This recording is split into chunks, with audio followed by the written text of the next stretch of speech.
Welcome back to St. Paul's Episcopal Church for our first presentation of 2026. Last year we followed the road to revolution, and this year we push right on, following the road to independence. We're kicking it off with historian Alex Cain. Please note these upcoming events and see more at our websites, newburyhistory.org and newburyport250.org. Tickets are on sale for the symposium now, and we recommend you get yours right away, as they will go fast. There are some a la carte experiences as well, such as field trips and an immersive, interactive tavern night. There's a link below in the description to see all of the ticketing options. On July 19th, there will be an arrival of the Declaration of Independence. It will be a culminating event and reenactment that Bethany says you shouldn't miss. Please note that this presentation includes descriptions of war and of communities under siege. There are also detailed descriptions of the ravages of smallpox that might not be suitable for some viewers. It is my great pleasure to introduce Bethany Groff-Dureau, Executive Director of the Museum of Old Newbury. Thank you so much. Thank you, Bronson. I would like to start by thanking St. Paul's for heating this room. Because if all of us are New Englanders, we walked into this room and thought, how much did that cost? Am I right? Yeah, 100%. Hello, thank you. Welcome to St. Paul's Episcopal Church. This is the first lecture in this year's series. We have tweaked it slightly. Last year was the Road to Revolution. This year it's the Road to Independence. So that's where we're going together this year. I am Bethany Groff-Dureau. I'm the director of the Museum of Old Newbury. And I want to especially thank Bronson, who's been a wonderful partner in this since the beginning, and St. Paul's for working with us to make this happen. Of course, thanks to our board. How many of our board members are here today? Yay! Come on, there's at least 3 more of you, but they're being shy. Okay. Our volunteers, you, our community and members, for continuing to enthusiastically support our programs and events. So the events that began last February, so a year ago, commemorate and celebrate the 250th anniversary of the start of the American Revolution, along with many other exciting events across the state, are sponsored in part by the Massachusetts Office of Travel and Tourism as part of their Mass 250 campaign.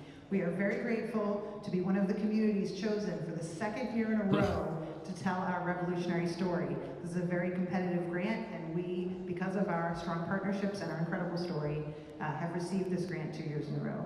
We had just shy, thank you very much, because Newburyport is the center of the universe.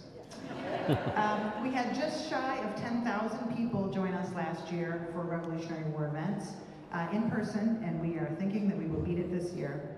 The grant that sponsors these events is a partnership with the Custom House Maritime Museum, Lowell's Boat Shop, the Newburyport Chamber of Commerce, North of Boston Convention and Visitors Bureau, several wonderful Newburyport churches, and every single one of you. So thank you so much. Our wonderful friend Alex Cain, who has been with us for the whole year of these events, and I'm so excited to have him back. So please join me in welcoming Alex Cain. Thank you very much. Appreciate it. Oh, my clicker. How is everyone? Awesome. So just to follow up on Bethany's comments, where she talks about Newburyport as the center of the universe, which I do agree. However, I will also tell you the people over in Amesbury are grossly misguided and believe that they are the center of the universe. So in the tradition of 18th century mobs, which usually started off in church gatherings, after I'm done tonight, we're marching on Amesbury, and we're going to set them straight. I'm really, really excited to come back. When Bethany reached out to me, I think it was about a month ago, 2 months ago, would you be willing to come back? And I was like, heck yeah, it's Newburyport. Newburyport has one of the most amazing stories about the Revolutionary War movement, particularly 76 through 78. I'd love to share some of the information. So I'm really excited tonight. I do want you to sit back and enjoy. I've got a lot to share with you. The presentation is going to take a broader view at first. We're going to talk about what is going on in the Northern Theater, which is basically New York, New England, north into Canada. Then we're going to narrow it down to the Siege of Boston, and then we're going to take a nice little casual drive up to Newburyport and talk about what is going on in Newburyport. And generally, with a few exceptions, I'm going to be focusing on roughly about November 1775 up through February of 1776, and there is still a lot going on during that time. Common question I do get when I give my presentations, because I know I put a lot of words up there. The presentations will be available. Please, by all means, you can either get them through Newburyport 250 or go to my website, historicalnerdery.com. They're available free of charge. Help yourself. The final thing that I'm going to throw out there is, if you have any complaints or gripes about my presentation tonight, my son is located in the second row. I affectionately refer to him as the boy. Feel free to go to the boy and complain, because he will promptly report to my wife, who believes that my son and I are right now in the basement doing work. So let's start off with an introduction, particularly about what is going on in Newburyport as an overview. Well, first of all, from the fall of 1775 up to February of 1776, the siege of Boston, which is literally, where you drive now, is about 45 minutes away, but it's in Newburyport's backyard, is at a stalemate. Continental troops are basically staring down British troops. British troops are staring down Continental soldiers, but there's no movement relative to capture of land. What you are seeing is Boston has, the British have turned Boston into a fortified garrison. And basically, you're seeing the Continental troops are turning the eastern Massachusetts countryside into a military base of operation. You also see during this time, trade is becoming disrupted. You will see ports are being blockaded. Shortages, as we're going to talk about a little bit tonight, are very common. Oh my God, inflation is an ongoing problem. And communities are dealing with how are they going to support their neighbors, but at the same time, how are they going to support the Continental Army in the movement at this particular time in its war with England? And on top of that, you are dealing with a very real threat of disease. You're dealing with the threat of smallpox. You're dealing with the threat of camp fever. And it's not something that's just threatening British troops in Boston or threatening the Continental Army. People as far north as Newburyport, up into New Hampshire and the Exeter area, are very concerned that diseases are going to start showing up in their community and start affecting the elderly, start affecting children, and starting to reduce those who are at risk of possible death. We are also going to see there is a movement, as we discussed tonight. You're going to see this movement where initially, when you go back to Lexington and Concord, people at that particular point were, we need to defend our English liberties. We are English citizens. We have constitutional rights as English citizens under the Massachusetts Charter of 1691. You're going to see a movement from defending those civil rights to, hey, maybe it's time to move on. Maybe it's time that we should start seriously consider this concept that is called independence, which we look back very fondly now, but it was a very, very radical approach at this particular time. And residents in Newburyport really weren't sure how to deal with it. My favorite part, which I am going to save for the very end, is this is the rise of the privateers, where you have seaports, Salem, Beverly, Marblehead, and the most important, Newburyport, become hubs of privateering. They become hubs of potential commerce, but what they're doing is they're sending armed vessels. And you're going to have a couple of examples to discuss the early Newburyport privateer fleet. Because some people will think when they send a privateer ship out, it is this massive Constitution-sized ship, when actually people were pretty much putting together everything short of a rowboat to go out there and see what they can capture against British commerce. And of course, we're also going to talk about how Newburyport was essentially a logistical center during this time. I know Bethany, in one of her previous yet awesome lectures about Newburyport Harbor, they essentially became a hub for commerce coming in, supplies for the Continental Army to come in. But there's more to that. Newburyport was also a location where British prisoners of war were actually housed in this area. Loyalists who happened to make the unfortunate mistake of passing through the community were quickly harassed and often placed under armed guard, and their civil liberties were severely restricted.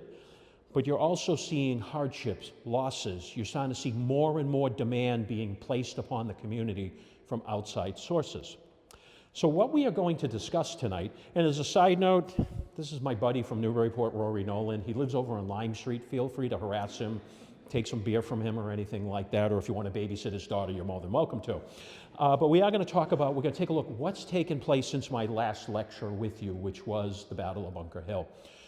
From there, I'm going to be talking about the Siege of Boston and talk about the civilians who were trapped behind the siege lines. Because many people think when you look at the Siege of Boston, Bunker Hill, everything is super quiet until basically St. Patrick's Day, March of 1776, and nothing really happened in between. We're going to talk about what was really going on in the Siege of Boston and what Newburyport residents were aware was going on during this time. And it is very, very ugly. And related to that, we are going to talk about the use of smallpox as a biological weapon to break the Siege of Boston, because British forces were seriously considering utilizing this, and as we're going to see, this would not be something new that the British Army had considered based upon their history.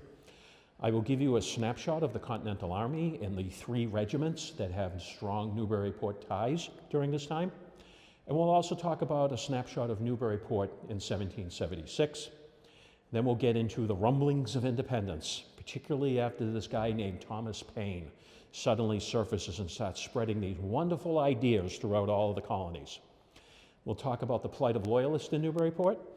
And then finally, and most importantly, we're going to save the best for last, because I think this is something, particularly some of the research I've seen over the last couple of months, Newburyport has something to be very, very proud of in its privateer fleet.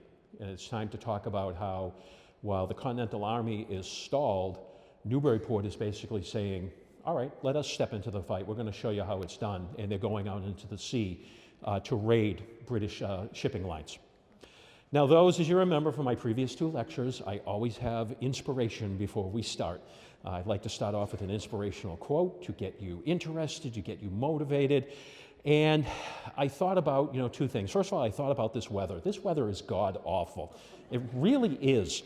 I've been out in my backyard pretending I'm Henry Knox, bringing cannons, from my shed to my house. But at the same time, I'm also, as I've said in my previous lectures, I'm a child of the 80s. And any chance I get to reference the 80s and bring weather together at the same time, I will.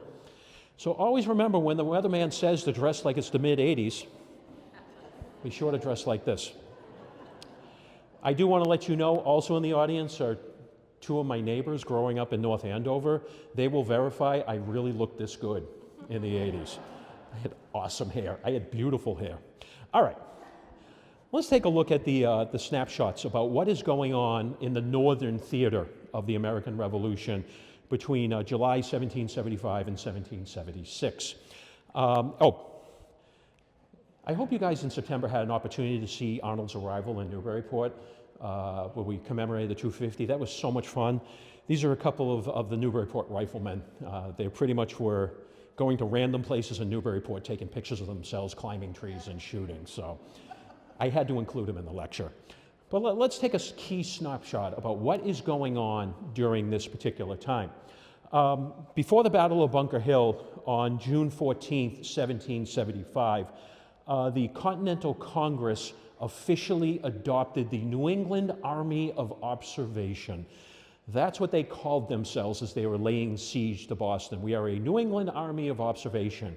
It was sort of a political propaganda choice when they took this name, so it kind of has a non-offensive term to it. We are here in defensive measures, protecting our liberties. And what they did is they created a Continental Army.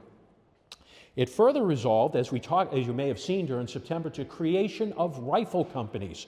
And they called upon Pennsylvania, Maryland, and Virginia to essentially raise companies of riflemen to march to Boston to serve as light infantry and to assist the General Army in its siege. Reinforcements from the Continental Army, reinforcements from Pennsylvania, Maryland, Virginia, as well as New England, and other locations started to arrive in late June, early July of 1775. General George Washington, the Virginian, arrived formally on July 2nd, 1775, and took command of the American forces the next day on July 3rd. Which you think about is really kind of cool, because we have this, again, this July 4th theme that keeps popping out through American history. And he replaced General Artemus Ward, at that time the overall commander of the New England forces that were outside of Boston. By August of 1775, the Royal Navy decides it is going to strike back. The Royal Navy starts receiving orders to start sending out squadrons to start harassing seaports in Essex County, Rockingham County, in York County, and what is the Maine province. And what the description is, start hitting the fishing fleets, start intercepting ships, start raiding the coastline. And by August 8th of 1775, you have a military engagement in Gloucester, Massachusetts, where a Royal Navy ship opened fire on the town, and there was basically an attempted naval landing by Marine and sailors, and Gloucester's militia repelled them. On August 23rd, 1775, King George III rejects what is known as the Olive Branch Petition. This is the Continental Congress's final attempt to try and resolve the American Revolution peacefully. And what he does is he announces that the colonies are in open rebellion, which means he is basically taking the gloves even further off, and he's really going to start directing military operations against the colonies. In early September, you started to see a two-prong invasion into the 14th colony, the Quebec province. This was a two-prong invasion force. One was led by Colonel Benedict Arnold, which used the town of Newburyport as its staging ground. After that, they boarded ships owned by Nathaniel Tracy, at which point they then sailed up to Penobscot Bay, disembarked, and went up through the Canadian wilderness to attack Canada. At the same time, you had a second invasion force that was led by General Richard Montgomery, which was made predominantly of New York troops. They went up Lake Champlain, eventually took Montreal, and then hit Quebec. The two of them arrived roughly between late November, early December, and began to lay siege to the province. On October 13th, 1775, the town of Falmouth, Maine is bombarded by the British. This is an incident where basically Henry Mowat, who was the commander of a naval squadron with the Royal Navy, was given orders. You were to start in Salem and bombard every seaport all the way up to Falmouth, Maine. Newburyport was absolutely 100% on the target list. I've seen the original orders. Newburyport is specifically named. The Royal Navy had every intention of trying to punch through those fortifications that Newburyport was in the process of building and fire the town. However, Henry Mowat had basically what I would call a personal grudge against Falmouth, Maine, that goes back to previous disputes he had with the community. He bypassed all the towns that he was supposed to burn and went directly to Falmouth and proceeded to lodge all his hot shell and hot fire and artillery into the town of Falmouth, Maine, portions of which today are considered the Portland, Maine. He burned the town to the ground. This horrified New England colonists and further resolved that we need to defend our English liberties. And it's around this time that you start seeing rumblings that maybe we should be considering breaking away from the crown. On that very same day, ironically, the Continental Congress down in Philadelphia passed a resolution declaring that they were going to form a Continental Navy and create 13 frigates, two of which were to be built in Newburyport, which ultimately become the Hancock and the Boston. In October, the same month, Massachusetts legislature essentially passes a resolution, and this is now the triggering movement towards privateering, where private ship owners are authorized to equip any vessels on the sea and attack, take, and bring into any port in this colony all vessels offending or employed by the enemy. In other words, Massachusetts is telling its private merchant fleet, arm up, you are now authorized to engage in privateering activities. In early December, Henry Knox arrives at Fort Ticonderoga, and it's actually the first week in December. And what he does is he takes custody of 59 cannons, mortars, and other military equipment, and he begins the transportation to bring it back towards the siege of Boston. The same month, the British government authorizes the blockading of American ports. And then on December 31st, 1775, the last act of the year, the Continental Army that is besieging Quebec attacks it in a joint military operation under the cover of darkness. There is a very nasty storm that is taking place during this time. The Continental Army gets confused, they get stalled, and eventually they are driven back. Multiple officers, including Daniel Morgan, who had visited here in Newburyport, were taken prisoner. Unfortunately, General Montgomery is killed, and Benedict Arnold is wounded. So, on January 1st, 1776, this real weird event takes place on above a fortification that is known as the Citadel. The Citadel is Prospect Hill, now in Somerville, Massachusetts. It was the strongest fortification of the Continental siege lines of that time. In the morning, British officers and British soldiers suddenly report that they're seeing a flag appear above Prospect Hill that is essentially known as the Grand Union flag. As you can see on the right-hand side, what it is you see the British Union Jack that is in a corner with the 13 stripes. Many British officers thought maybe they're signaling surrender or maybe this revolution is over. It still reflects the view of the colonists at this particular time that they saw themselves as English citizens still, with a reference of the Union Jack in the corner.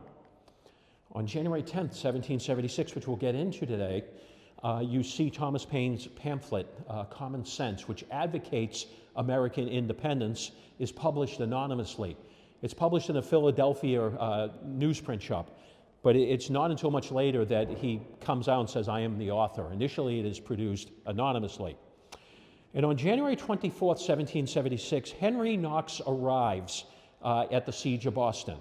Little known fact, many people believe, even if you see the John Adams series, Henry Knox suddenly arrives, he's dragging the guns immediately to the Boston siege lines and they're placed right away. That's not the case. Henry Knox actually dropped the guns off in Framingham, Massachusetts, because they were not mounted on carriages. So as a result, they had to hire local carpenters in the Framingham area to mount these guns, and then they were brought to the siege. However, Henry Knox, as soon as they arrive in Framingham, continues riding directly to the Boston siege lines to report to Washington that the guns have arrived. And by February of 1776, General Washington is now starting to formulate plans. How do we drive the British from this town? And so that is an overview of what is going on in the Northern Theater at this time. So thank you very much. Have a great night, everyone. My son and I, we're going back to the grog if anyone wants to join us. Okay, let's talk about first the siege of Boston, okay? And we're going to take a look at the siege itself. What's going on inside of Boston and what is taking place with the residents inside the community at this time? When you look at the early days of the siege, pretty much many residents tried to get out of the community roughly by about May, early May of 1775. However, by about May 6th, May 7th of 1775, General Gage, who's the overall American commander up to about October of, the British commander, wow, can't believe I said that. He is the British commander of the forces in Boston. He shuts down the port, and he shuts down the only escape route out of the town, which is Boston Neck. And he tells the civilians at that time that you're not going to leave. And so they are now trapped inside the community. And the belief, historians, is the reason why he refused to let Boston civilians, particularly those who were of the Patriot persuasion, to prevent them from leaving is twofold. One, he felt that they could provide military assistance to the Continental Army outside in the form of intelligence. Young men could actually enlist in the Continental Army and basically try and weaken British defenses. But he also felt that if we kept these civilians inside Boston, they're essentially, in a weird medieval sort of way, they are serving as hostages, which means the Continental Army may be reluctant to attack Boston. Well, what you see is those who were fortunate enough to abandon the town. We're going to talk about them in a little bit, but what we have here, those who were inside the town, if you were wealthy enough, we see evidence that many people who are wealthy enough are hiring private details to protect their property. Because we're going to see in a few seconds, it starts turning into a little bit of lawlessness.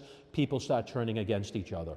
So what happens is some people are actually hiring armed guards to protect their property, storing or trying to squirrel as much supplies as they have as possible, and then hiding in their homes, hoping this siege would eventually end.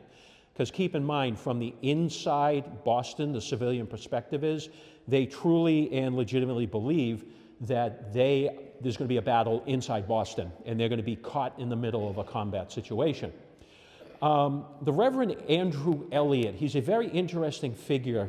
He is an Anglican minister who is in Boston during the siege. He ultimately makes the decision as people are getting out of the community, he decides to stay. Because he said, there's no other ministers in the town. I have to, regardless of denomination, somebody has to step forward and serve as a religious figure. And so as a result, he stays behind. But in a letter that he wrote on the eve of Bunker Hill, I have remained in this town much against my inclination, most of the ministers being gone. I have prevailed with to officiate to those who are still left to tarry. Much of the greater parts of the inhabitants have gone out of town. And he talks about, it's almost like this weird Walking Dead scenario where he's talking about how homes are boarded up. He talks about grass is growing in the public streets. And he talks about how this was once a populous and flourishing community. It's all shut up, businesses are gone, and everyone is in anxiety and distress. You start seeing the emotional toll of the siege almost right away. According to John Rowe, the American economy in Boston collapsed almost immediately after the siege began. Businesses stopped operating, and he referred to it as Boston being in the most distressed condition. John Andrews says communication is completely cut off. It's been roughly a fortnight, roughly about 2 weeks that he's had any communications. And he signals, and we're talking this particular statement, he's talking about roughly about May of 1775, so it's very early in the siege, and he's saying food supplies are already starting to dwindle. And the reason food supplies we'll get into in just a second, but Boston is very dependent upon the surrounding community. They do not have farms inside of Boston. They do not have people who routinely provide supplies. They're depending upon either coming from the interior of Massachusetts or coming by sea for particular supplies. And he talks about, that the consequence, our eyes have not been blessed with either vegetables or fresh provisions. How long we shall continue in this wretched state, God only knows. But that no more blood may be shed is the earnest wish and prayers of my dear friends. One particular civilian, actually a Loyalist, complained about the lack of food supplies, and her account is from July, post-Bunker Hill. And she says it's hard to stay here cooped up and relying upon salt provisions. What happened is once the food started running out, the British Army had to start sharing its own rations with the civilian population. So the civilians are starting to see salt rations, hardtack, being issued to them. But what really stands out here is basically the second part here where she references carcass, where I went back and I looked at the 18th century definition of it. They're starting to eat horse meat. They're starting to eat dead animals that are on the road that in a normal time people would just simply walk by or scrape off the road and toss out. Now, these type of meat is being sold in a ragtag market, and people are trying to get it as quickly as possible. This particular person talks about, hey, if it's not pork and beans one day, it's beans and pork another day. Now, as an Irish Catholic growing up, this would have been a great meal for me. Every Saturday I was eating pork and beans. You understand what I'm talking about. But she complains about how, on a rare occasion, if somebody is down on a pier pulling a fish out of Boston Harbor, that is considered a delicacy. But that is essentially it. This is the one that really stuck with me when I realized just how bad the siege was. Now, keep in mind, as I was talking earlier, this particular siege is not British soldiers staring across Boston Harbor at the Continental Army and back and forth. The British Army is bombarding American lines to try and break the siege, And the Americans are basically saying, pardon my French, hostages be damned, we are going to open fire on Boston. So you have these constant bombardments going back and forth. On top of that, the Continental Army is launching raids into Bunker Hill area, onto Boston Neck. The British Army is launching raids as well. This particular individual, Timothy Newell, talks about how he woke up at 4 in the morning and the town is being bombarded once again. And he said it lasted roughly about 6 or 7 hours before the bombardment ended. At which point he said, I was invited by 2 gentlemen to dine on rats. This is what is going on in the siege at this particular time. So even today, when you think about modern warfare and the effect on a civilian population that is under siege, it is taking place in Boston during this time as well. And later, a few months later, Mr. Newell would actually continue to complain that they can't even get bread to get food in. So Boston, by January and February of 1776, is starving. Now, of course, the question I often get is, okay, well, the land is cut off by the siege of Boston, but what about the sea? You've got an open route that basically you could bring vessels in to constantly supply them. Well, following the battles of Lexington and Concord, the rebel government at that time, the Massachusetts Provincial Congress, recognized that if you're going to break the siege, it's not necessarily has to be a military operation. It has to be a military operation combined with other factors. That other factor is starve them out. There's a conscious decision made by the Massachusetts Provincial Congress and the Committee of Safety in late April, early May, that they are going to do everything in their power to start cutting off supplies. Well, the British military, as I mentioned, had a long-standing practice of relying upon Massachusetts farmers in Middlesex County, Norfolk County, Essex County to purchase their goods. Well, once the siege starts, they actually start looking at the Boston Harbor Islands. And they say, hey, this is from farmers out there. Let's see if we can negotiate with them and purchase their supplies. Most of the farmers said absolutely positively not. Excuse me. And so as a result, the general decided that he was going to start launching what are called forage operations, military seizing supplies from these harbor island supplies. Continental Army immediately recognized what they were doing and started their own raids as a result. And so what happened was the Continental Army was often getting the supplies before the British could. And so as a result, Gage had to rely upon very long and tenuous supply lines that were coming from the West Indies, they were coming from Canada, and they were coming from England. And of course, the Massachusetts Provincial Congress saw an opportunity, particularly starting around August and September of 1775. And that's where they started to turn to communities, seaports all up and down the Massachusetts coastline, where they started calling for the raising of Massachusetts privateers. Privateers' purpose, in addition to making profit, is they are going out and they are hitting the supply lines of the British with the purpose of cutting off supplies that are intended for Boston. How is everybody getting along in Newburyport, Boston at this time? Well, not well. And so what we see is when you get the combination of British troops, Loyalist British troops' families that accompany them, as well as the patriot civilian population, it becomes a very dangerous tinderbox situation. Press gangs, both Navy and British Army, are roaming the community, looking for young men, looking for males that they are going to force into labor to help man their siege lines and repair them. So once again, I'm going to pick on my son. If he's trapped behind the siege lines as a young 25 going on 26-year-old, I get it right? Oh, thank God, Father of the Year. You look at his young men, they're going to grab him and they are going to bring him down to a fortification and say, this particular fortification was hit by artillery, you're going to repair it. If you do not repair it, we're going to lock you in a Boston jail. On top of that, you had many soldiers and camp followers from the British Army who were abusing the civilian population regardless of their loyalties, regardless if they are loyalist or if they are quote-unquote patriot. And they're stealing from them and they're plundering their property.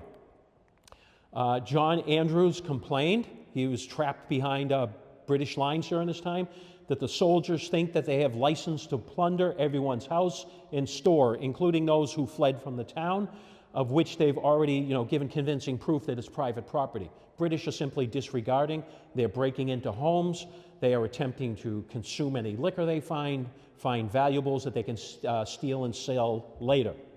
According to John Leach, he said it got so bad that he considered that the British Army was essentially corrupting Boston, that Boston had devolved into a complicated scenes of oaths, curses, debauchery, and the most horrid blasphemy committed by, first of all, the provost marshal that he's referencing is basically the officer who is in charge of the military police.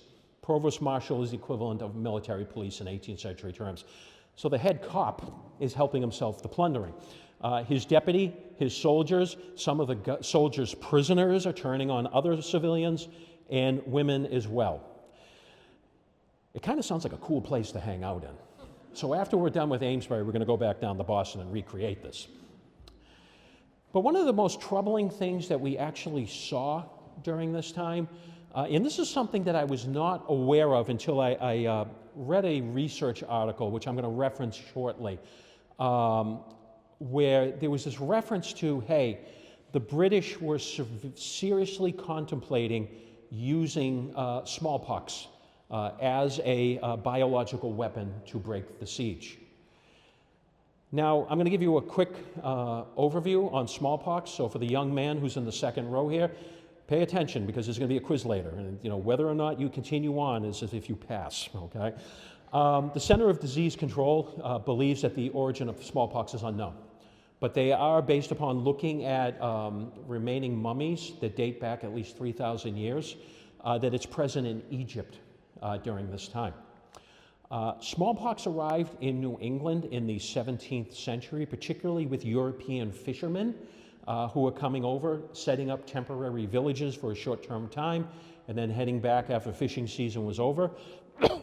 And the smallpox, when they interacted with the Native American population, had a devastating effect. According to traditional lore, it is referred to as the Great Dying, where you had upwards of 80–90% of various tribes were essentially wiped out. And of course, from the Puritan mindset, many settlers believed that smallpox was essentially the hand of God, that had wiped away the Native American population so that they could come in and take over this cleared land and take over any opportunities. And it says, according to one Puritan, the good hand of God favored our beginnings in sweeping away the multitudes of natives by the smallpox. That's a horrifying statement. But it shows the power of this disease. Because when you start getting to the siege of Boston, there's this constant mindset within the Continental Army, as well as the British Army, you do not want smallpox breaking out within your ranks. If you have a situation where the Continental Army suddenly has a smallpox outbreak, troops are going to be taken away from the defensive lines. Troops will not be able to serve in combat. An army is weakened as a result. Going back to the siege of Quebec, which I'm sure this will be discussed in the next lecture, the Continental Army was hit with a smallpox epidemic in early 1776, and it severely weakened the siege lines outside of Quebec. This is what the Continental Army wants to avoid, and this is what the British Army wants to avoid as well. And of course, the first thing what happens is you start getting about halfway through the siege, roughly about August and September of 1775, smallpox actually does break out inside Boston. And according to a December 1st, 1775 general order from the British, it's at its height inside Boston. So again, go back to those civilians that we're talking about who were suffering in the community. They now have the additional effect of a smallpox outbreak in the town, where basically the order from General William Howe, who succeeded General Gage in overall command of the British forces, said the smallpox is spreading universally about it town, making it necessary for the safety of the troops that such men that are willing and have not had that distemper yet should be inoculated immediately. Now, inoculation is kind of an interesting treatment. In 1775, there is no vaccination for smallpox. There is no quote-unquote cure for smallpox. That will not come until the early 19th century. Inoculation is what happens is you find somebody who is currently affected by the smallpox, and it's a nasty disease. It actually forms like pimples or pus on your body throughout your body. What would happen is a physician or somebody else would break one of those pus-filled sacs on your body, take the pus, and then go to a patient. I'm going to keep picking on my son. We'd go to my son. We would then put a cut on his arm or put a cut on his hand or on his leg or something and take that pus and put it inside the wound. And as a result, in theory, it would then create a mild form of smallpox that the patient would suffer from, thereby building antibodies and thereby building immunity. The problem is it wasn't always effective. The British favored inoculation. General Washington was very much opposed to inoculation. He did not believe that it should be adopted in 1775 and 1776. Well, what you start seeing right away at the beginning of the siege is this reservation from the American forces that they believe, based upon historical precedent, that the British are going to try all they can to spread the smallpox, but I hope they will be disappointed. Introduction of smallpox as a weapon is nothing new. I mean, this is not a stranger to the British Army. During the French and Indian War, and particularly during Pontiac's rebellion in the 1760s out on the western frontiers to suppress Native American raids, of all people, General Gage started exposing Native American enemies to the smallpox, the famous smallpox blankets, where you had blankets that were exposed to smallpox patients and the disease was carried to them, was given to Native Americans out towards the western New York frontier, which had a devastating effect. There were other accounts during the French and Indian War of the British exposing enemy to the disease of smallpox as well. And on May 13, 1775, you see Asiel Pomeroy reference to his brother that they believe that General Gage, who has done this before, will actually send you smallpox into your army. He is going to find a way to expose the Americans to smallpox. And he was right. Because what you do see is when Washington arrives in July of 1775, you find 4 British deserters flee Boston, and they arrive in the Continental Army camp, and they are brought to General Washington's headquarters. And they actually said that they were recently inoculated with the smallpox with the design to be basically spread as much infection and distress upon us. In other words, these 4 deserters are saying, we were inoculated and now we've been released from the British lines with instructions to go over to the American lines and expose the American forces to diseases. Here's the curious thing. At the height of the siege, when you start seeing in September, October, and November of 1775, keep in mind when I started talking about the siege of Boston. During the siege of Boston, General Gage had shut down the town. Nobody's coming out. But around September, October, and November, he suddenly changes his mind and starts sending people out to leave the town, predominantly on ships. And these ships are bound for Point Shirley, which is modern-day Chelsea.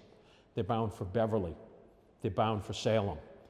And they're bound for here in Newburyport. And when the first ships were sent out, almost as soon as they arrive at Point Shirley, they realize that the people on board that ship are infected with the smallpox. According to Boston Thomas Crafts, who heard rumors about this back in Boston, he said the smallpox has broken out in 2 families that came out of Boston on the first vessels. Ezekiel Price, who's manning the siege lines in Chelsea, is actually saying that the people who came out last from Boston and landed at Point Shirley have the smallpox among them, and that it actually is starting to spread in the community. There's now reports of people who are coming off that ship who then went to Brookline, and now Brookline is starting to report within their town that they have smallpox. Some historians have argued, listen, because of the nature of the siege, limited supplies, small spaces, British forces were actually trying to get rid of smallpox victims, kick them out of town so they don't have to deal with them, and let the American forces or the American community deal with them instead. It comes down to a necessity of resources, limited supplies, and they want to prevent them from being a burden.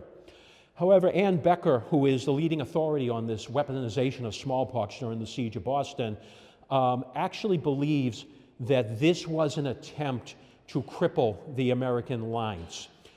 She actually, in her theory, believes that they were kidnapping civilians, forcibly exposing them to smallpox, and then releasing them from the community. And there's an account which 100% lines up with her. A February 1776 Massachusetts newspaper report indicates a Thomas Francis, who was a young indentured servant in his teens, was forcibly kidnapped by the British Army and then forcibly inoculated, at which point he was tossed on a British refugee ship and then sent on his way to Chelsea. So you can see, as a result of this calculated exposure, other individuals on the ship were also exposed to the smallpox, and once again, the disease started to spread. So there is a strong, strong inference that the British, during the siege, they're taking all the gloves off.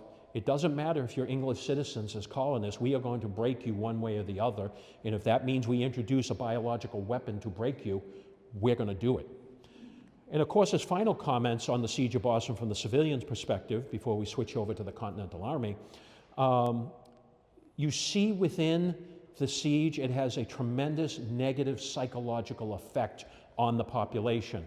The common words that I've come across in looking at letters and accounts of people who were trapped behind the siege lines: anxiety, distress, forsaken, darkness. Some accounts that I've read from civilians who were trapped behind the lines, they're reflecting almost suicidal thoughts. This is how desperate they are, and there are accounts of some people who did commit suicide during the siege of Boston. And one particular person indicates in their statement, social life, and this is actually Sarah Winslow Deming who said this, social life is almost at the last gasp. It is impossible to describe the distress of this unfortunate town. I try to do what business I can, but I am disappointed, and nothing but cruelty and ingratitude falls to my lot. Now, of course, during this time, Newburyport and other communities are trying to do their best to get some sort of supplies into Boston. They're basically saying, listen, maybe out of the sake of humanity. And this is consistent with what I see with Newburyport today, looking to try and support their fellow man. Let's try and get something into the community to support them. Not very successful. And we'll talk about that in a few minutes, because what's happening is the Continental Army is taking a lot of these supplies. Well, now we get to the Continental Army. So a general overview. When the siege of Boston started, right after the Battle of Lexington, the army that was surrounding Boston was known as the Massachusetts Grand Army. It's like, so New England patriots. We're just awesome. We're here. We're grand. We're going to kick some butt. And then it became the New England Army of Observation. And then it became the Army of the United Colonies. Well, starting off with the siege lines that you have, these various itinerations of the Army, the siege lines start north in Chelsea. Chelsea today is your northernmost point of the siege lines. The siege lines would then extend to Cambridge. The strongest point of the siege line is in Somerville, which at that time was considered, this section was considered part of Cambridge, which is known as the Citadel. If you haven't had a chance to go to Prospect Hill to check out the Citadel, really the fortification lines are gone, but they do have historical markers. Amazing view. You can actually now figure out, okay, this makes sense why they picked this particular hill for siege lines. It has multiple fortifications on this hill. The siege line from there continued further south towards Roxbury Neck, which is also Boston Neck, no man's land. It is basically constant fighting going on there. And then it would continue to extend through Brookline all the way to Braintree. It is essentially a half-moon arc from the north all the way to the south. The Army of the United Colonies had roughly 16,000 men surrounding the siege lines. Big army for outside of Boston. They came from New Hampshire, Massachusetts, Rhode Island, Connecticut, Pennsylvania, Virginia, and Maryland. Where are the New Yorkers and the New Jersey and those various people? They were actually participating, either getting ready to defend New York City because they knew New York City would eventually be a military target, or they were up in Canada assisting with the invasion. The average age of the Continental soldier was 22, although evidence there is that we've seen some Continental soldiers, mostly musicians, who were young as 13 and as old as 70. Ammunition, food, clothing, and particularly winter clothing, were very difficult. How old are you, by the way? You're how old? 10? You are so close to enlistment. 3 years from now, we got you. Let me tell you about the awesome things that go on up in Canada. You're going to love it. Do you like snow?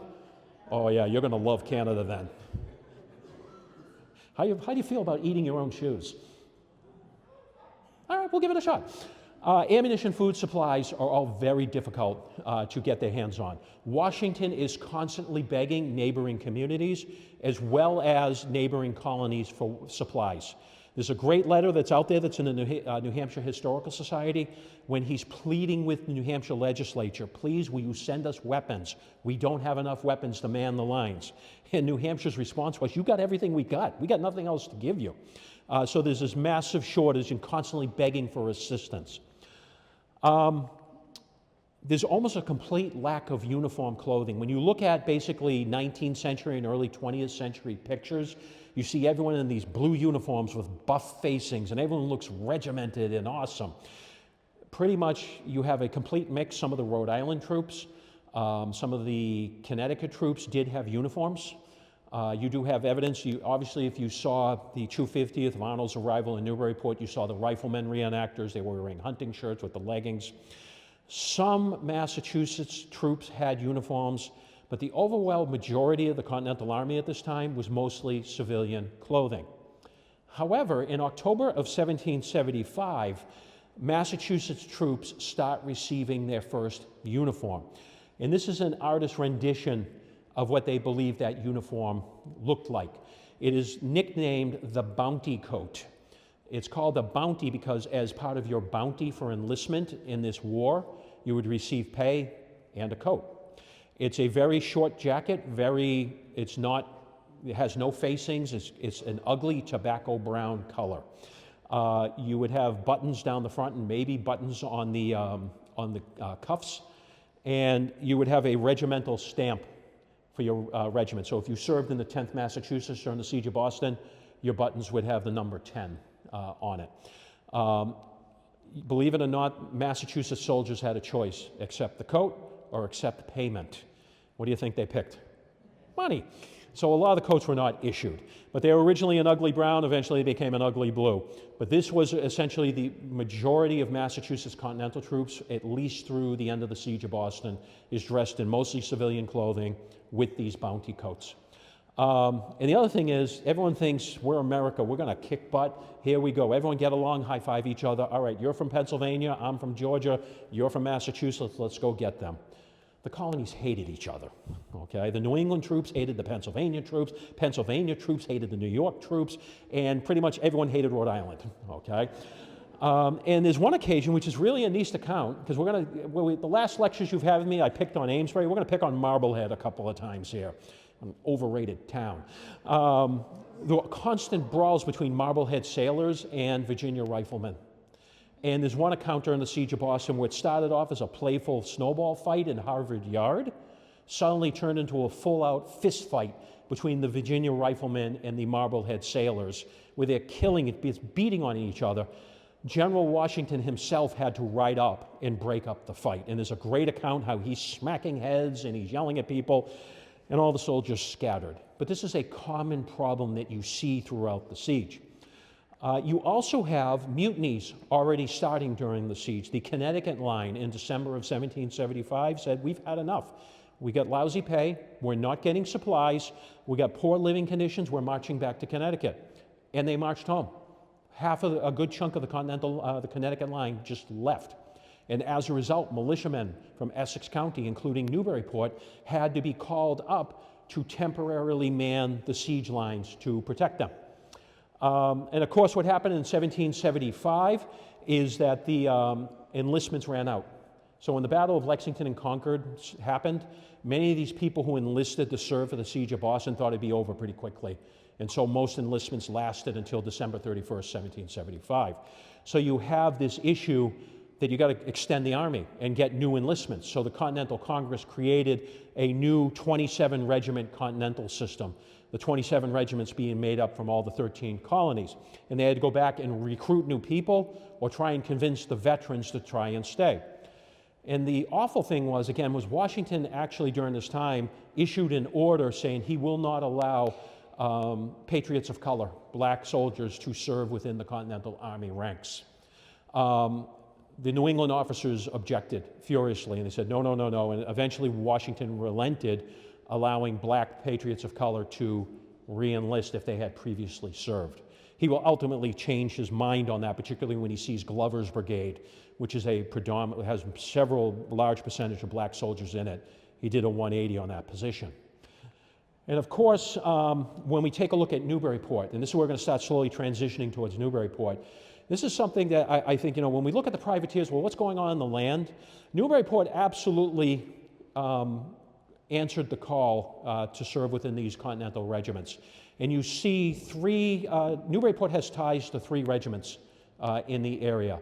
And when I say Newburyport, I'm also going to include Newburyport proper, Raleigh, Newbury, Amesbury. The first one is the 6th Continental Regiment under Edward Wigglesworth. Really cool house that he's located in downtown. I always love visiting, looking at that house. The 12th Continental Regiment under Moses Little. And then finally, the 26th Continental Regiment under Loamy Baldwin. Loamy Baldwin's regiment is the one I want to focus on tonight because I've done a lot of research on it. Loamy Baldwin's regiment is a mix of Middlesex veterans under Captain John Wood's company, predominantly men from Essex, predominantly men from Lexington, Mass. A lot of the veterans from the Battle of Lexington were in Captain John Wood's company, the 26th Continental Regiment. But a lot of the other companies came from Raleigh, came from Newbury, came from Ipswich, came from Amesbury. So those are very strong ties to this regiment. And this is where I get the pick on Marblehead, okay? Who transported, who was doing all the hard fighting for General Washington in 1776? If you ask a person from Marblehead, what are they going to say? Marblehead, okay? The mistake many people believe is that Marbleheaders, Glover's regiment was the only one under Glover. Glover had 4 regiments under his command. One of them was the 26th Continental.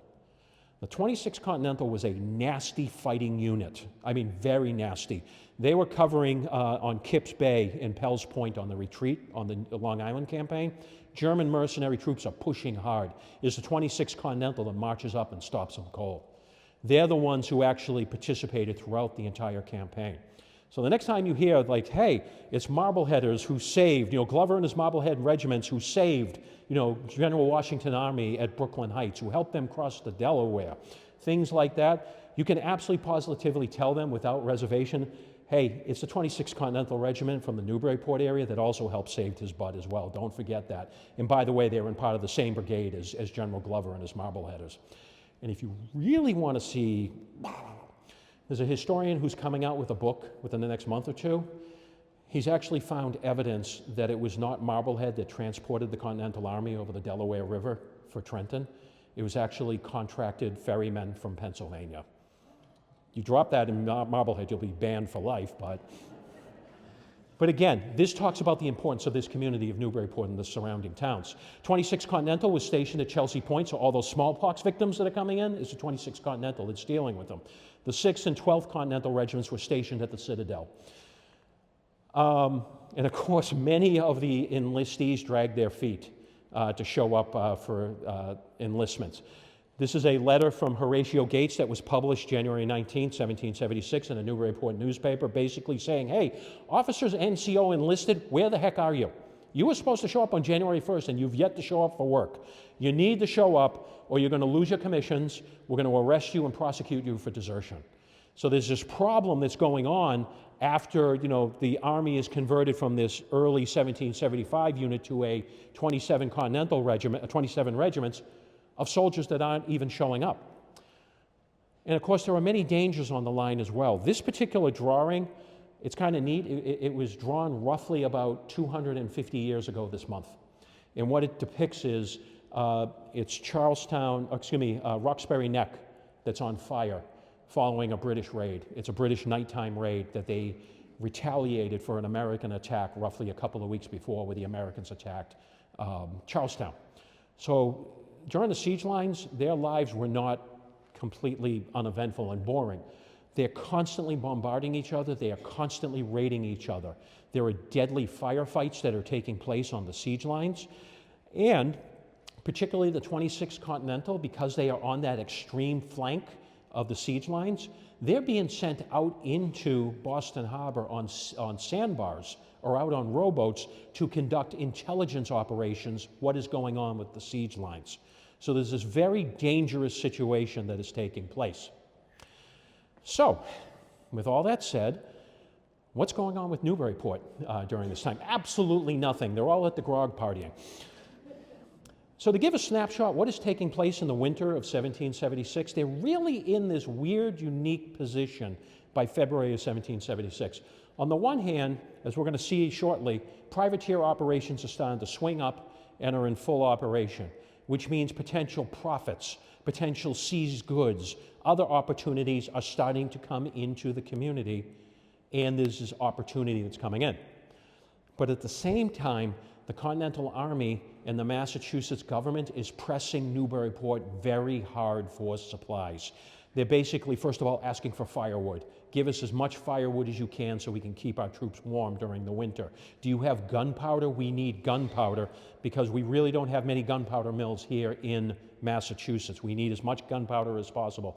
Oh, Newburyport, we know you have cannons because you're building this awesome fortification. We're going to need some of those cannons down here to support the siege. We don't know where General Knox is. He should be somewhere, but we're going to need additional artillery pieces to support. Food supplies. You need to provide some food supplies. We need you to bring down more militiamen to help man the lines. You got any money? We really could use some money because we've got to purchase some additional stuff overseas. So you have this real dichotomy. On the one hand, there's riches coming in. But on the other hand, there's a lot of pressure on Newburyport to support this war effort. And of course, on top of that, inflation is starting to creep in. By December of 1776, it's out of control. And it doesn't help that Massachusetts is now simply printing up its own money. They're like, oh yeah, take these continental dollars, take these Massachusetts dollars, they're good, we'll pay you back later. They're virtually worthless by the end of the year. And you start seeing residents start accumulating debt. Businesses are starting to falter and people are starting to struggle. And of course, what adds to this is this group of people who are called the donation people. The donation people are those Boston refugees who are able to get out of the siege. Not necessarily affected by smallpox, but they're able to get out of the siege. And of course, when they get out, most of them are predominantly poor, and they do not have family or residents that they can rely upon out in the community to support them. Well, what happens is roughly about June, July, going into the winter of 75, 76, these donation people start streaming in to the point that you have roughly 100 people inside this community, men, women, and children who are completely dependent upon Newburyport for shelter, for food, for supplies, everything they could possibly need. And Newburyport selectmen say, come on, Massachusetts government, what are you doing? We can't support them. And they basically said that, listen, we have 35 adults and 43 children. They've been here for at least 3 months. We can't support them. We can barely support ourselves. They say there's little or no provisions that are raised in Newburyport because they're constantly being sent down to the siege lines. And now we're entering winter, which means it's going to be much more difficult. So what they basically, Newburyport does is say, can we take those 100 people and send them somewhere else? And they say, can we send them into the countryside? Maybe Amesbury. Let's send them to Amesbury. They actually do say, listen, could we send them to another community in the interior? And ultimately, most but not all of these donation people end up in central Massachusetts. So basically, Newburyport has to kick them out because they can no longer support them because of the cost. And the really neat thing is, you had civilians in Newburyport, you had militia in Newburyport, but I discovered that Newburyport was also a location where British prisoners of war were housed. Newburyport had at least one jail. They had houses and warehouses they seized in the name of the American movement and were housing prisoners of war in there. So in addition to the donation people, you had British soldiers who were prisoners of war. This is a neat runaway description that appeared in the Newburyport newspaper where they describe 2 prisoners of war, one from the 10th Regiment of Foot and one from the 71st Highland Regiment of Foot, who broke out of a Newburyport jail and made a run for it. Now, this newspaper advertisement is from 1777, but they were captured in 1776, in the winter of 1776. So these prisoners were arriving. Now, I highlight the 71st Regiment of Foot, maybe because I have a wee bit of Scottish in me, but the 71st Regiment of Foot was destined to support the British Army on the siege of Boston. They arrived outside the siege of Boston in March, about a week after the siege was over. and privateers swooped on the transport ships and captured the entire regiment. And as a result, their uniforms were turned over to the Continental Army, and they were dispersed as prisoners throughout the colony. And the evidence I'm starting to see, which will be a subject of my next talk on March 6th, is that a good chunk of the 71st started off here in Newburyport. So you can imagine Newburyport is first seeing the riflemen and then seeing Highland troops, although they weren't wearing kilts, but they did have other signifying clothing. They were of Scottish descent. Must have been really wild for them at that time. And then on top of that, you see this account during 76 and 75 that it wasn't just British prisoners of war. Ships that were captured by privateers, their captains, civilians who may be British officers' wives, may be related to some political movement where they're trying to meet other loyalists, were actually captured as well. My favorite one is Bridget Phillips. Bridget Phillips was captured and held in Newburyport. She made multiple petitions to try and be released so she could return to Boston. But basically, local authorities of the Committee of Safety said, "You're not leaving. We are going to hold you here as a prisoner." She was not placed in a jail. She was under careful watch. I will give her credit. She basically said, "I'm done with Newburyport. You guys, I'm out of here." She fled Newburyport under the cover of darkness. She outwitted her guards and local officials. She eventually made her way to a British warship and then was able to escape.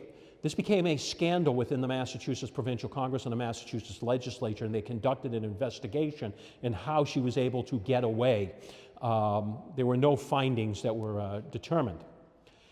And of course, even in 1776, even though war has broken out, there are loyalists who are in Newburyport during this time. First of all, you have William Jackson and a few other loyalists who were New Hampshire loyalists. They were given passes by New Hampshire government to travel to the siege lines so they could try and get into Boston, so eventually they're hoping to get to England. They made the mistake of traveling by carriage through Newburyport, essentially coming down over a ferry and entering into Newburyport. A crowd formed, a mob began to chase them. They began to try and seize the carriage.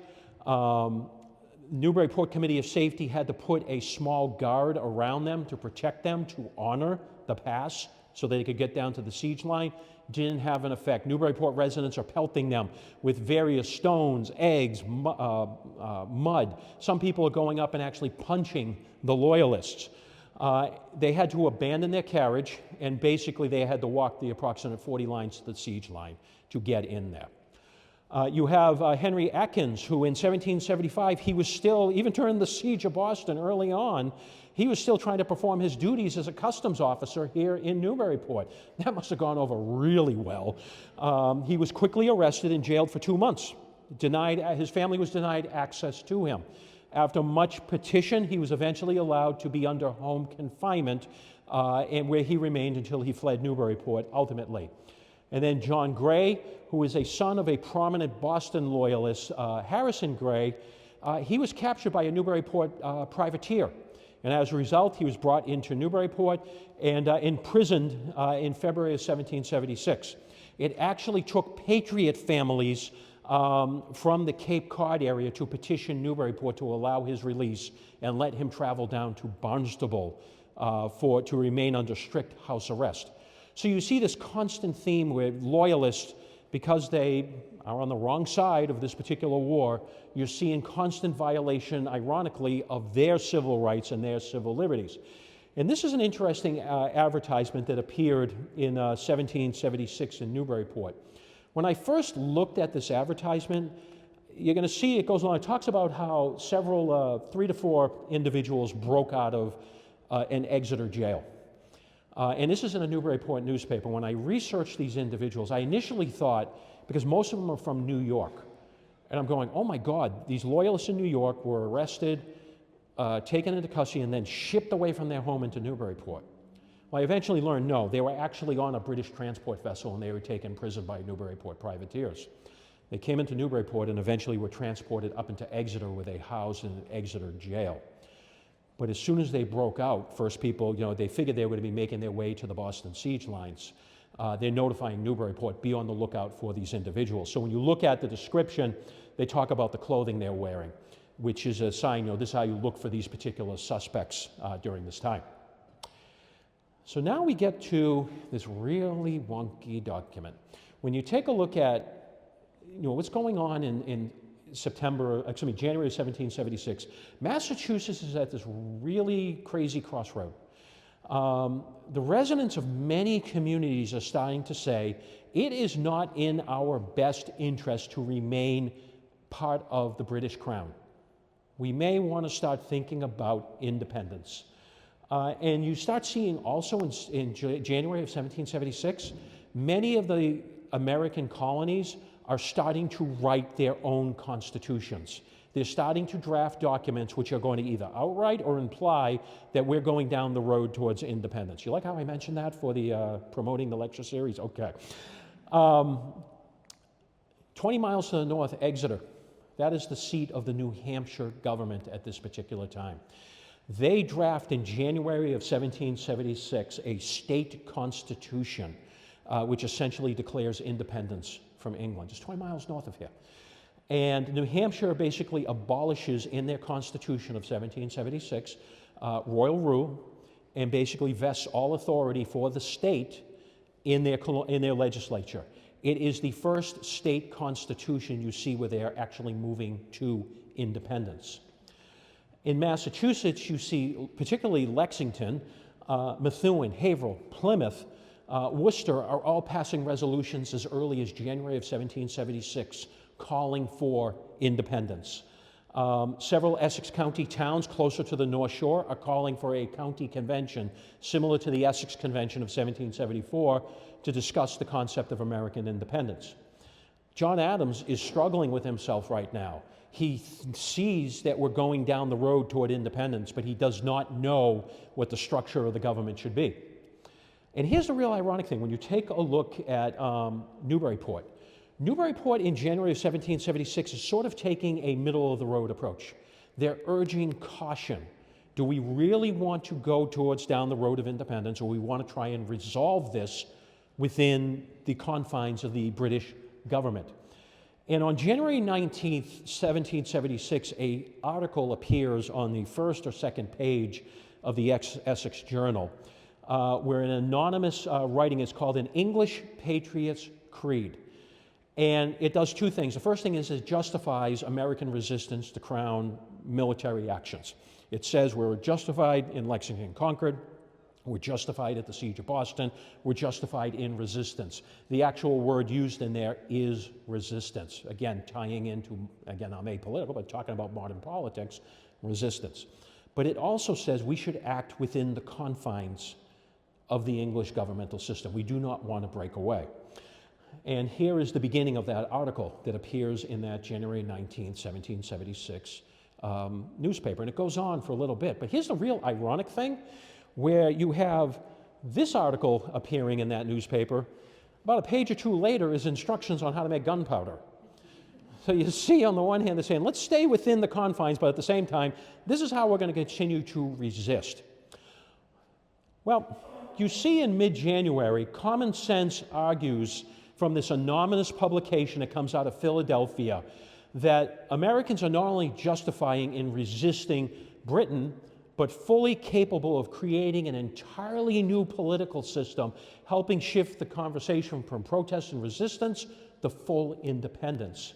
He argues that essentially monarchy is this hereditary privilege, it undermines individuals' rights, and that it's irrational and it's dangerous. He went beyond simply saying, listen, we need to separate.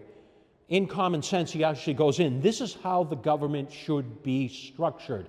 He talks about equal representation. He talks about defining charter rights, defining personal liberties, and securing religious freedom for individuals in the American colonies. John Adams was horrified at this. He thought this was oversimplistic. He thought this was too soon. He's like, let's slow it down a bit. Common Sense took off like wildfire. And you start seeing by the springtime advertisements in Newburyport newspapers for copies of Common Sense being sold. and it spread rapidly, and it went from this is a resistance movement, a rebellion movement of intellectuals, to suddenly it's everybody's involved. Everybody can see what is going on. And of course, the pamphlet starts to solidify the independence movement in Newburyport. So if you jump ahead to the late spring, May 27th, 1776, Newburyport has a town meeting and starts to debate this concept of independence. After a lengthy debate, the town resolves to instruct their state and congressional representatives that they, after having seriously weighed the state in case of independence, they're telling the representatives, we believe you will act in our best interest. But 4 days later, they have another town meeting and they absolutely outright declare that they believe that they should be independent from the Kingdom of England. This town will, with their lives and fortunes, support a movement towards independence and defend it to the utmost measure. So by late May, Newburyport is all in for the independence movement. And this is kind of a crossroads because now Massachusetts, the revolutionary movement, they're going through some tough times, but they're starting to see there's this light at the end of the tunnel. And then we had the British response. The British know, if you look at some artwork, political commentary from the winter of '76, they're starting to warn back home. There's this independence movement that is starting to rile up. King George, Parliament, what are you going to do to stop this? These people in the American colonies, particularly Massachusetts, and including those people in Newburyport who are building this awesome fort and are basically a collective thorn in our side, they need to be basically squashed. So as a result, as I mentioned, King George III had already declared the colonies in rebellion. He then proceeds to order various regiments located in Canada, regiments located in the Indies, regiments that are located, stationed over in India, in Ireland, to come over to America, thousands of them, to crush the rebellion. He even takes his regiment of guards, his personal bodyguards, and dispatches them to America as a sign, we are not going to screw around, we will crush you. We are going to put this rebellion down, and you will be punished for your insolence. And then you start seeing newspaper reports in the springtime of '76 that King George in Parliament has contracted with the various German auxiliary states to hire mercenaries, additional 1,000 troops who will come over here to assist in suppressing the American rebellion. And the belief is in the 18th century that German troops are merciless. They will come in without quarter and kill the rebellion, burn towns to the ground. Then various other orders come from the Royal Navy. You start seeing accounts where basically they're saying, we are going to dispatch the Royal Navy. We're going to send multiple squadrons to America. We are going to go to seaports. We are going to disrupt your shipping. We are going to impress your men.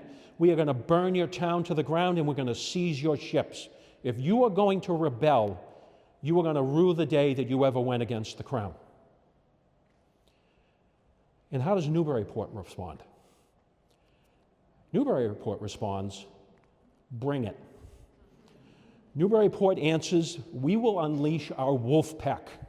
You haven't met our privateer fleet, but you will get to know our privateer fleet by the time you're done. We will take your shipping lines, we will cut them off. We will find transports, we will bring them in, we will sell everything, we will cripple you economically, financially. You haven't met the wolfpack of Newburyport, and we're coming for you. And that's what they did. And so for my final segment tonight, in my last 5 or 7 minutes, what I'm going to talk about, first of all, let's talk about privateering. Because everyone thinks with privateering, it's Pirates of the Caribbean. Everything's going to be awesome. Jack Sparrow's going to lead us. We're going to go on a cool ride after we're done. Salem Maritime National Historical Park recently noted, and this is something I also want Newburyport to take away. Yes, you had Lexington and Concord. Yes, you had Bunker Hill. Yes, you had the Siege of Boston. But based upon the hard evidence and the impact you're going to see in a few minutes of what privateering did, Massachusetts' greatest contribution to the revolutionary effort is privateering. So I want you to keep that in mind when you end tonight. Newburyport was one of the leaders in contributing to that massive revolutionary effort. Privateering is not lawful piracy. I've been guilty of that. If you ever look up the article I wrote probably about 4 or 5 years ago on privateering during the Siege of Boston, my second paragraph goes, privateering is lawful piracy. Ugh, I was wrong. It's essentially, it's military actions that are authorized by a government body. So in other words, the privateers are operating under government authority. You have to operate under government authority, otherwise you're a pirate. A captured ship and its supplies taken are entitled to due process under privateering. They have to be brought back to a port where there is a court case to determine whether or not the ship is condemned, and then all the goods are actually sold. Privateers had to post a bond before they would get their letters of marque, which said, hey, you're an official privateer, go get them. And it varied roughly at the time between $5,000 and $20,000, which is a lot of money, because if you violated the rules of privateering, you were civilly liable, which means you had to have that bond posted. So in other words, what privateering is, it is an expanded military operation engagement against His Majesty's interests. The best analogy that I heard recently is privateers are the militia of the sea. You have the Continental Navy, and then you have the privateers who are the militia of the sea. And of course, why did Massachusetts turn to privateering? Well, it's just a natural course. We have so many seaports that are taking place. Continental Navy barely existed. When the two ships, the Hancock and Boston, were contracted to be built here, local shipbuilders and local merchants were more interested in outfitting their privateer fleet than supplying the Continental ships, so it took longer to build them. So privateers were more readily available. And of course, with the siege of Boston, these other ports suddenly became your points of entry, and as a result became much more valuable and a natural point to start launching privateer fleets.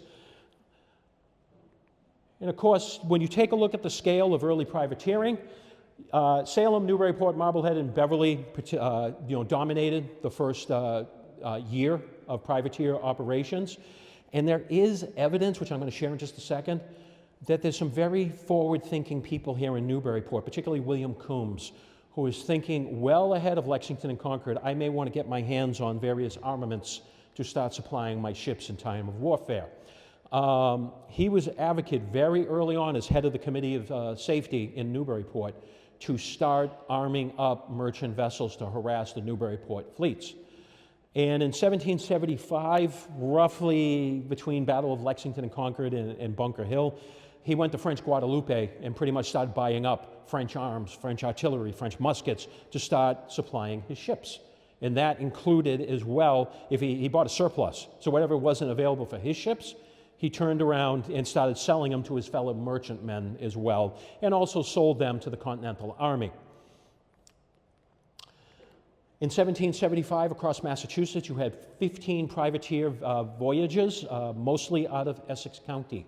Within 1776, it jumped massively up to 102 privateering operations that were taking place, which obviously represents a massive expansion of naval operations. 1775, there were 14 bonds that were issued to ship owners and investments. That jumped up to 99 in 1776. And between September of 1775 and March of 1776, Newburyport launched its first 4 vessels as part of a privateer fleet. You guys want to hear the ships? Okay. First was the sloop Gamecock. The Gamecock was roughly a 20-ton vessel. It is the oldest of the privateer fleets. It was launched roughly August or September of 1775, so this is before the Massachusetts government saying, hey, you can go out and engage in privateering. I believe he probably had a letter of marque from the Newburyport Committee of Safety that justified him going out. The second was the schooner Washington, that was 50 tons. My personal favorite, which was launched in, and so I should say the schooner Washington was launched in December of 75. My personal favorite, the Yankee Hero. I just love researching the Yankee Hero, 120 tons brig. That was launched roughly January of 1776. And then finally, the fourth one, which I stumbled across, I don't know what type of vessel it was, but it was referenced the Armed Vessel General Ward. You're going to see in a second something really, I suspect it was a very small ship, as we're going to see. Some examples of some of their early success. This one is September 9, 1775. I believe this is the Gamecock. Last Saturday, a privateer belonging to Newburyport carried into Portsmouth, New Hampshire, a schooner of 45 tons loaded with potatoes and turnips intended for the enemy in Boston. Goes right into that interdiction cut off the food supply from Boston. December of 1775, the General Ward sailed out of Newburyport. She had one swivel gun. That's it. A swivel gun is a very small handheld cannon, or it's mounted on a staff. You really can't sink anything with a swivel gun. A swivel gun is designed to repel boarders. He also had a crew of 13. Let's go get them. They're all armed with muskets. They captured 2 brigs and a schooner. Good job. I mean, that's awesome. That's Newburyport. I don't see Marblehead doing that. January 19th, 1776, Offen Boardman. The famous, he was with the General Washington. He may have not been with the General Washington at one point. Captures 2 supply ships, the Suki and the Friends. This is a huge coup. Now, when you take a look at the Newburyport newspapers during this time, they're really fangirling over this guy named Manley, who's another privateer that's located further south in Massachusetts. He's kind of competing with Boardman during this time for large captures, but the Suki and Friends is a massive capture for the amount of food supplies that they were able to prevent the British from getting. He captured 2 prizes and carried them into Newburyport. One large ship with London with coal. They got beer, people. Newburyport. Cheese, the other brigantine from Ireland with provisions for the Ministerial Army. What is not referenced, they also captured intelligence papers and various Loyalists and some English representatives as well.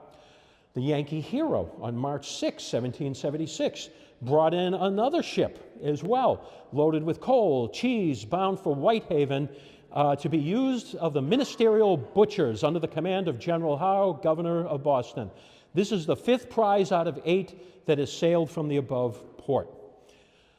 And of course, we see here is the prizes that were captured from the Suki and the Friends. You have various things. You talk about beef, you have butter, you have tongues of beef, you have wine, we got the booze, they have peas, etc. Then it goes down to the second ship, porter, you have vinegar, you have coal. So there's a lot of supplies that are supposed to be destined to Boston, and they were captured. Here's another one from February 16th that was reported in a Newburyport newspaper of the Yankee Hero that was brought in a bark. Again, cauldrons of coal, oatmeal, bread, as well as a bunch of new rigging that would have been destined for the Royal Navy. These, again, interdictions that are going on. And of course, the question becomes, what do you do with the supplies after you capture them? Well, after the Admiralty Court authorizes saying, hey, this is a legitimate seizure, you have an auction. And then the sale from the auction, they divide the money from that to the crew. So these are 3 various newspaper advertisements in Newburyport where auctions were actually taking place. You have one that was taking place where they have potatoes. A lot of potatoes being sold in Newburyport. You have 20 hogs of cargo that was being sold, that was seized. You have Irish butter. You have various crocks, kegs, all being sold in Newburyport in February, in March. And again, these are provisions to start to bring in the riches in the community. So my final thoughts for tonight, I want you to take away the impact of privateering, particularly in Massachusetts. Historian George Clark looked at between November of 1775 and 1776. The number of British vessels captured on their way to Boston amounted to 31, total of over 3,000 tons in ship size. A similar study that was conducted by James Wills revealed that New England privateers seized the equivalent of 1.5 million pounds worth of ships and supplies during the first 2 years of war. In today's currency, that equals over 300 million pounds. Think about the impact Newburyport's hitting. Told you, going to screw around and start threatening us. Newburyport's unleashing its wolfpack. A congressional letter that was written by William Hooper to Joseph Hughes in Philadelphia. They're saying privateering is an amazing success in New England. Not a day passes by without their hitting the British lines with fresh acquisition. And of course, the British did not miss what was going on. And General William Howe gets the final word for tonight, where he said, I am concerned to observe the uncertainty of defenseless vessels is rendered more precarious by the rebel privateers infesting the bay, who can take advantage of the many inlets on the coast and where His Majesty's ships cannot pursue them. and from whence they can safely avail themselves of any opportunities they offer. This is the brilliance of the Newburyport privateers. They know the area, they know the inlets, they know the way out. They're going out to basically the Gloucester area, they're sitting and waiting for supply ships to come in, and then they hit them. And so that, is the final thought to take away, is the impact of this particular community. 300 million pounds in modern day. Newburyport had a significant role on that. So with that, I will take any questions you may have. Oh, so many questions. Okay, so the first thing I'm going to ask you is when you do ask your questions, I'll go up and down. I may be off the camera on this. I'm really hard of hearing, and I left my hearing aids behind. I listened to Whitesnake in the 80s. It blew my hearing out. It was an awesome time, but the hearings are gone. So I will start with the lady over here. If you just speak up. Yes. My question for you is, to what extent did the Newburyport privateering lead to the release of Boston on March 17th? Significantly helped. The ultimate factor that led to the evacuation of Boston was Knox and his artillery. Once they occupied Dorchester Heights, British couldn't stay in Boston any longer. However, let's take Knox out of the equation.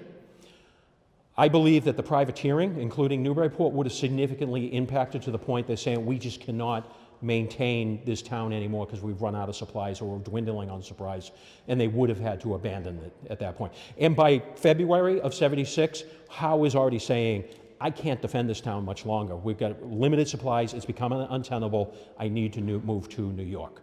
There's another person over this way, I thought. Yes, ma'am. How much of the value of the privateering actually accrued to the captains and how much was given to the colonies? There was usually, if congratulations, you're a privateer on my vessel now, okay? We're going to do awesome. Usually what happened is when you signed up for a privateer, there's a pay scale. Usually the captain would usually get the most. It could range from 20% of the prize up to 50% of the prize. It would start going down. Lieutenants and ensign and midshipmen would get lower percentages, and then you would have keep going lower and lower. It's a dangerous operation, but it's also very profitable. So what would happen is, I know a historian recently did a study of Essex County privateers and what their value was for the money they were getting back. Even the low-level privateers, the sailors on the ship, were walking away with thousands of dollars of prize money as a result of their seizures if they got a big enough ship. So if they got something like the Suki or the Friends, that is a massive payday for them. So your average low-line privateer, low may walk away with 1 to 2% of the prize. If it's a large one, maybe 3 to 4%. But again, think of the size of a ship like a Suki or a Friends, or the Nancy, which was a massive capture by Manly as well. You would actually see much money. Now, related to that is, yes, there were fees and taxes and fines assessed as a result of the sieges. You have to pay the Admiralty Court. You may have to pay the court, the port that you're coming into. The colony that you're in, you're going to have to pay that. So the state was getting some. It wasn't overly burdensome, but a lot of the privateers were not wild about it as well, which led to some of the privateers, when they would go in with condemning their ships, sometimes they would go overseas and condemn the ships in Spain, or they'd go down to the Indies to sometimes avoid state taxes and state penalties and fees. Yes, sir. You mentioned a fort in Newburyport a couple times. What fort was that? All right, so long story short, what happened with a fort was after, and again, Bethany did a wonderful presentation on it. Once the war broke out, Newburyport turned their entire harbor into a fortification. You had 2 forts that were located at the mouth of the river, one in Salisbury, one in Plum Island. Behind it, they had a floating battery, a raft with artillery on it that basically moved in a half arc. Moving further back, I believe, I'm not sure if Bethany agrees with me, that there may have been fortifications placed at different strategic points in the river coming towards Newburyport. They had fire ships, which means if the Royal Navy broke through that, they still could send ships set on fire to stop the attack of Newburyport. And then finally, you had multiple rotating militia companies in the town on alert, constantly protecting the town. So Newburyport, compared to Portsmouth or compared to Salem or those areas, was a massive fortification protecting. And that's why you see, particularly in '76 and starting in '77, those supplies that are coming in overseas to support the Continental Army, they're coming into Newburyport because of the relative safety, and then they're going down into Boston. You know, does any of that remain? No, I don't. I know if I get it right, I believe the fort in the Salisbury side was originally Fort Nickel, and then Fort Merrimack, I thought. Yeah, it basically was washed away in a storm. It survived up to the Civil War. There was a fortification on the Plum Island side as well, but none of it remains, which is unfortunate from a history point of view, that archaeology, it's gone, and progress got in the way. So, but if you find remnants of the fort, let us know. We'll name it after you. Other questions? Yes, sir. Yes, sir. That'll get you. Did the privateers move south after the siege of Boston was over? Usually you saw from your shipping lines, from the British lines, they're coming over towards Canada and then coming down along the American coastline. So you see a lot of activities for Newburyport privateers still operating in the New England area. But I also, as you get later in the war, you start seeing the Newburyport privateers expand out. I've got accounts, there's an incident, I'm forgetting the name of the ship, where there's Newburyport privateers being reported being in Spain. They're appearing in France. Yep, the Dalton, thank you, it is the Dalton. And so you start seeing them expanding out. So as the war progresses, they get even more and more bolder, and the Newburyport fleets get bigger and bigger for privateering. They're going further out at that point. Sir? What happened to the crews of the ships that they raided? Usually what would happen is, the evidence I'm seeing is privateers would often work, they would usually go out in packs. But often what would happen is a crew, when they seize the ship, some of the privateers would transfer over to that ship. One, to guard it for any of their prisoners, and also sail it back to a particular port. Where the privateers sometimes worked in tandem with each other, sometimes you would see a privateer vessel escort the captured ship back to the port, or other times the privateers by themselves would bring the captured ship back. There's accounts where, there'd be counterattacks on the ship where they try and recapture the ship, similar to what you'd see in Master and Commander. The danger is not over until you're actually in a port. And the goal is to get to the nearest port.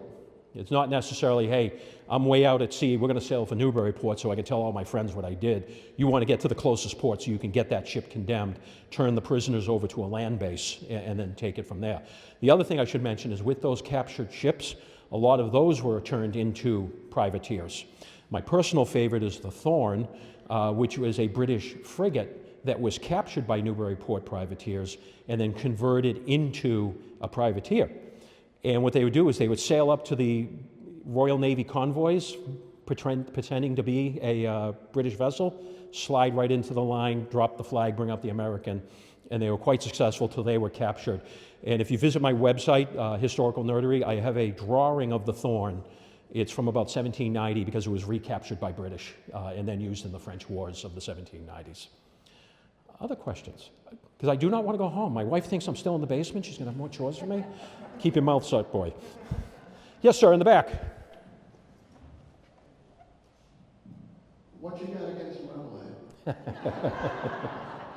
I could never afford to live in there. It probably goes back to my high school days. He used to beat the crap out of us in wrestling, so that's probably one of the reasons. I honestly, all joking aside, I don't have anything against Marblehead. General Glover came out of there, and General Glover does not get the attention he's due. He's known as the guy who, saved the American Army at Brooklyn, which he 100,000% deserves. He was involved in the operations in Trenton and Princeton, and then it stops. People don't realize his role at Saratoga. They don't realize his role at the Battle of Rhode Island. General Washington, throughout the history of the war, hated New England troops, with one exception, Glover's Brigade. Glover's Brigade, he said, was one of his toughest, nastiest fighting brigades out there. And anytime there was a danger where he needed a brigade to go somewhere else in the theater of war to assist the American cause, most of the time it was Glover's Brigade. And they were a nasty, nasty group. But yeah, I'm going to give Marblehead a tough time because it's not as cool as Newburyport. So, other questions? Oh, I have a question back here. Do you hear the voice of women in any of your research, journals, etc.? Any observations by women at this time? By women, yes. There's multiple observations of women at this time. Loyalist women, American women. I could go with the famous Abigail Adams is constantly making comments, down to local individuals are making various comments. Some of my favorite ones that I'm finding recently that I'm going to go back and revisit are child witnesses, female child witnesses, who may have been 9, 10, 11 during the American Revolution and write later in life what they observed. I have to take with caution, because when you get older, memories fade. Sometimes there's some exaggeration in what they're doing, but there's also some women who've really given some great, great detail that when you read it and then match it up with original 18th century documents, you're like, oh my God, they're spot on. There's one, Sarah Denning, not Denning. I'm drawing a blank on her name right now. It'll come back to me after the lecture. She's an 11-year-old child during the Siege of Boston. She's a Loyalist child, and she talks about how she's standing in Boston on a house or a hilltop watching the Battle of Bunker Hill. And she's talking about how the British Army is advancing towards the American position and how beautiful and pomp and circumstances and music playing and the soldiers are marching in straight order. And then she makes this description of this man who's standing on the parapets with a sword, wave his sword and swing it down. And then suddenly there's this massive crash, and she describes the screams and dying of the wounded. And then goes on to talk about the terrible effects on the British Army in Boston. And she matches up a lot of what I've seen for 18th century documents.